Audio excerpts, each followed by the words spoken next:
Welcome back. Karnataka రాజకీయాలు రసవత్తరంగా మారాయి. ముఖ్యమంత్రి మార్పు అంశం రోజుకో మలుపు తిరుగుతోంది. డీకే శివకుమార్తో తనకు ఎలాంటి విభేదాలు లేవని క్లారిటీ ఇచ్చే ప్రయత్నం చేశారు సీఎం సిద్ధరామయ్య.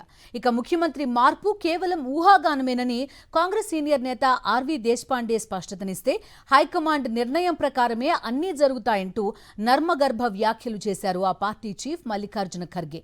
దీంతో అధ్యక్షుడికే స్థానం లేని హైకమాండ్ కాంగ్రెస్కే సొంతం అంటూ సెటైర్లు వేస్తున్నారు బీజేపీ నేతలు.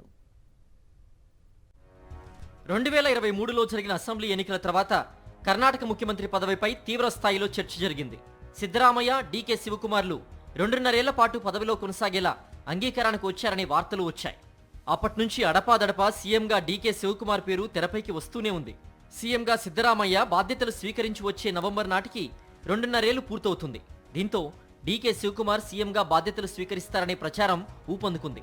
సెప్టెంబర్ తర్వాత రాష్ట్ర రాజకీయాల్లో విప్లవాత్మక మార్పులు జరుగుతాయని ఇటీవలే కర్ణాటక మంత్రి కేఎన్ రాజప్ప ప్రకటించారు.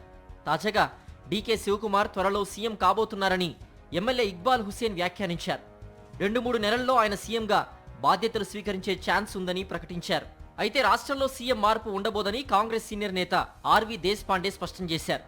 సీఎంగా సిద్ధరామయ్య 5 ఏళ్ల పాటు కొనసాగుతారని, మార్పు గురించి ఎలాంటి ప్రతిపాదన గానీ చర్చ గానీ లేదన్నారు. అటు డిప్యూటీ సీఎం డీకే శివకుమార్ ముఖ్యమంత్రి కాబోతున్నారంటూ వస్తున్న వార్తలకు ఫుల్ స్టాప్ పెట్టే ప్రయత్నం చేశారు సీఎం సిద్ధరామయ్య. తమ ప్రభుత్వం 5 ఏళ్ల పాటు రాయిలా పటిష్టంగా ఉంటుందని ప్రకటించారు. తనకు డీకే శివకుమార్ కు మధ్య చీలికలు తెచ్చేందుకు ప్రతిపక్ష పార్టీలు ప్రయత్నాలు చేస్తున్నాయని, కానీ వారి ప్రయత్నాలు ఫలించే అవకాశం లేదని స్పష్టం చేశారు. ఈ సందర్భంగా సిద్ధరామయ్య, డీకే శివకుమార్ ఇద్దరూ చెయ్యి కలిపి పైకి లేపి చూపించారు. ನೋಡಪ್ಪ, ಈ ಸರ್ಕಾರ 5 ವರ್ಷ ಬಂಡೆ ತರ ಭದ್ರವಾಗಿರುತ್ತದೆ. ನಾವಿಬ್ರು ಚೆನ್ನಾಗಿದ್ದೀವಲ್ವಾ? అయితే సీఎం మార్పుపై ఏఐసీసీ అధ్యక్షుడు మల్లికార్జున ఖర్గే నర్మగర్భ వ్యాఖ్యలు చేశారు. ముఖ్యమంత్రి మార్పు విషయంలో నిర్ణయం తీసుకునే హక్కు పార్టీ హైకమాండ్ కు మాత్రమే ఉందని, కాబట్టి దాన్ని వారికే వదిలేద్దామని చెప్పుకొచ్చారు.